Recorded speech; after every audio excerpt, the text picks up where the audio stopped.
I'm with Dave Miller. He's the head coach of the Fairmont Firebirds.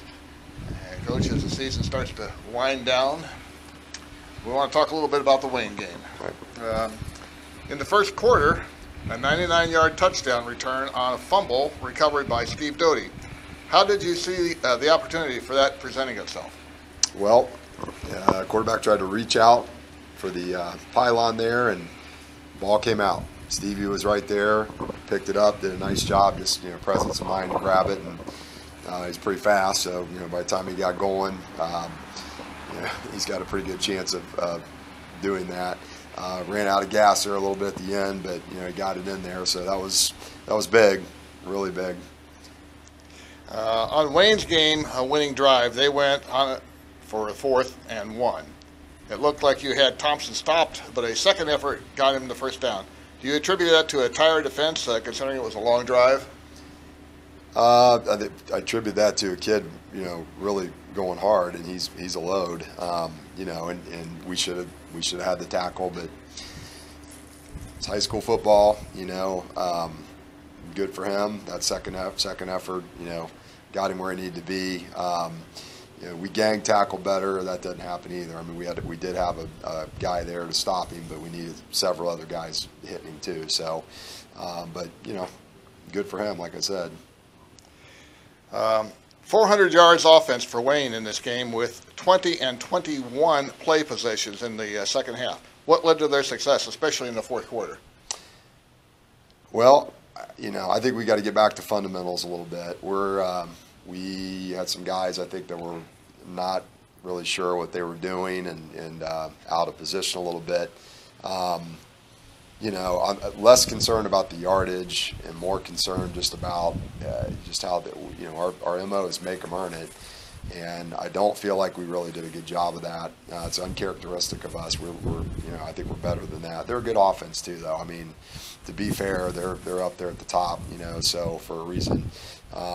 But I think just we got to tighten the bolts up here a little bit and just get back to fundamentals, and I think that definitely is going to help us. We're still that defense that, really for a stretch there was making it very tough on offenses, and we got to get back to that.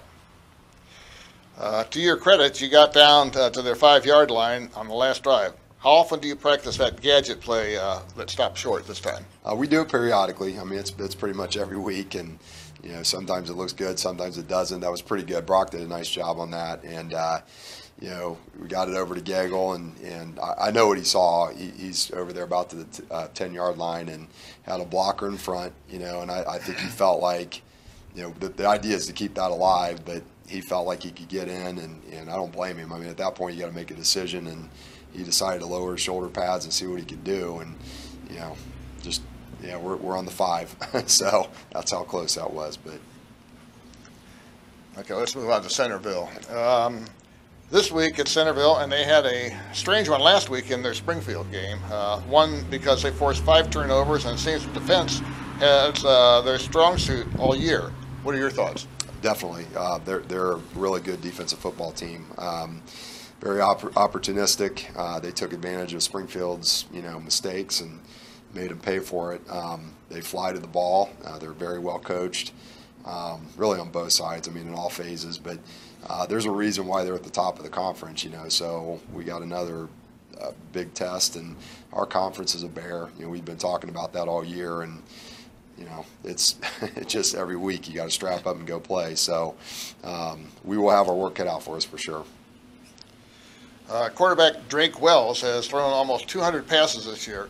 How does he differ from other passing GWAC quarterbacks that you've faced? Well, he's a really good thrower. You look at his percentage; it's up around 65% or so. So they've thrown it a lot, and he completes them a lot.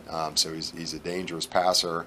Not quite probably the runner that some of these guys are, but he's not bad either. When he takes off, he's tough there too. So we can't just drop back in the coverage and let him run on us too. And it's going to be a tall order. They've got the other kid, the Newcomb kid too, who could come in, and that adds a whole nother element when he comes in, because he is pretty fast, but and he can throw. They sprinkle him all over the place, so it's tough to kind of isolate on things, I guess. But no, Wells is a good quarterback, so another good GWAC quarterback we're facing. Okay, Newcomb was the quarterback you faced last year. He's been both a rusher and a pass catcher this year. Do you have to watch out for trick plays with him? Not necessarily trick plays. I mean, just when he has the ball, he's dynamic, So we will again we're going to have to do all we can, get back to fundamentals. We talked about that, I think, Saturday and even Monday, Sunday. Just we got to get back to who we are identity-wise, and I believe we will. So.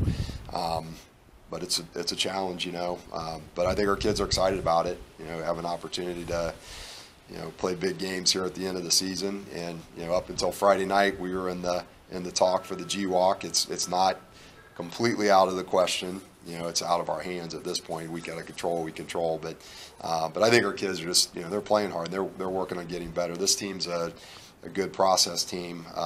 We had a good talk about that Saturday and Monday when we came in. Just get back to what we do, and let's see where the chips fall. All right, and finally, last year Centerville won 7-0. Do you expect another low-scoring game? And how does excellent field goal kickers, Gehring and for you and Grants for Centerville, affect the strategy? Well, they're both really good. Leland is ironically the brother of a couple of our guys. So he's really good. He hit a couple 48-yarders against Springboro, and he can hit you from anywhere on the field. And very strong leg. Max had an outstanding game Friday night. He's coached by Gantz, Andrew. So that could be a game changer. I think the kicking game, special teams, both of us really value that and know how important it is. So as far as it being low scoring, I hope so, because that means our defense is doing back to where we are, and hopefully we can score more points than them. That's the name of the game. So. All right, Coach. Well, thank you once again for taking time to speak with me today, and good luck on Friday. Thank you.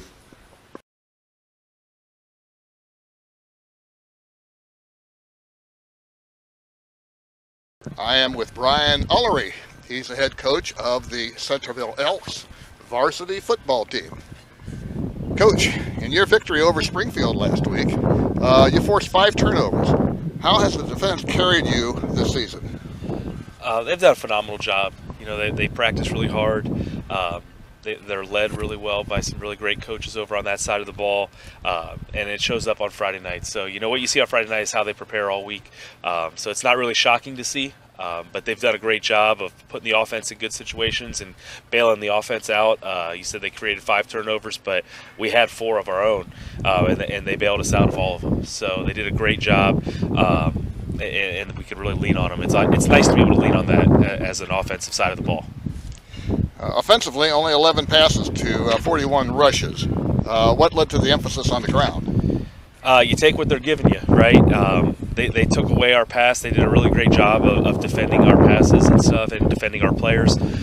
So we decided to lean on the offensive line and the running backs and the tight ends, and said, if you guys want to win this game, go ahead and take over and do it yourselves. And the receivers did a phenomenal job of buying into that too, of blocking downfield and making some key blocks on the perimeter for our running backs to get some more yards. So it was a true team effort. It looks like more run than pass, but it took all 11 of them out there.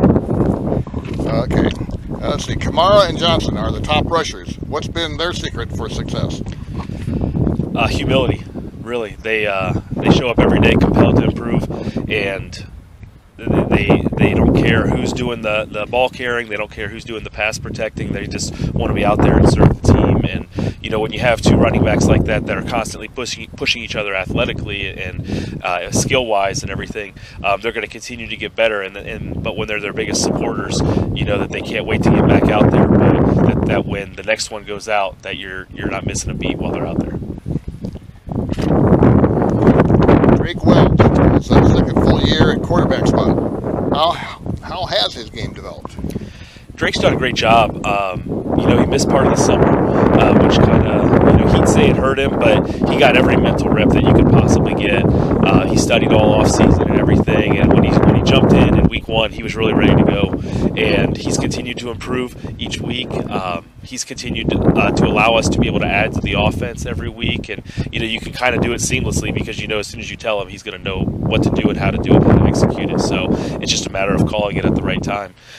So he's done a phenomenal job growing, and the team is doing a phenomenal job growing around him. All right. His favorite target seems to be Jamar Montgomery. What are his attributes?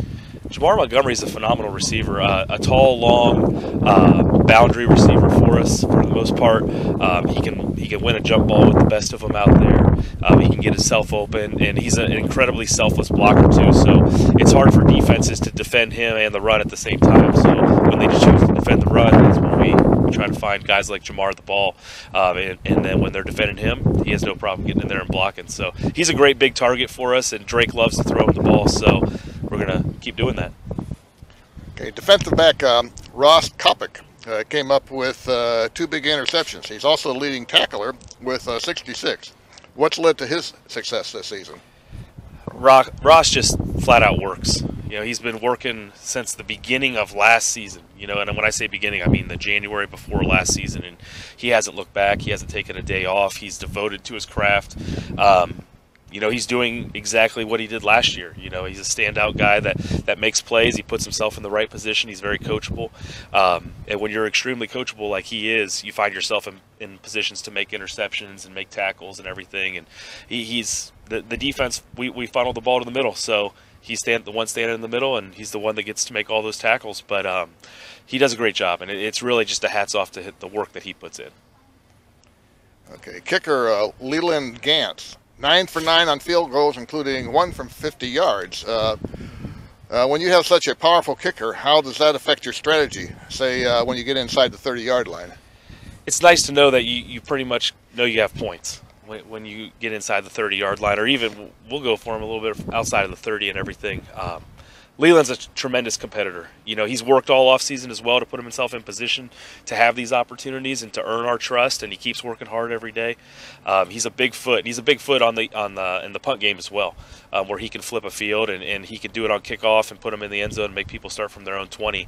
Leland's a tremendous weapon for us, and kind of pick up from last year where we had Jackson Corville and then we had a kicker battle going into this year. Leland has really grabbed that bull by the horns and said, you're not going to miss a beat.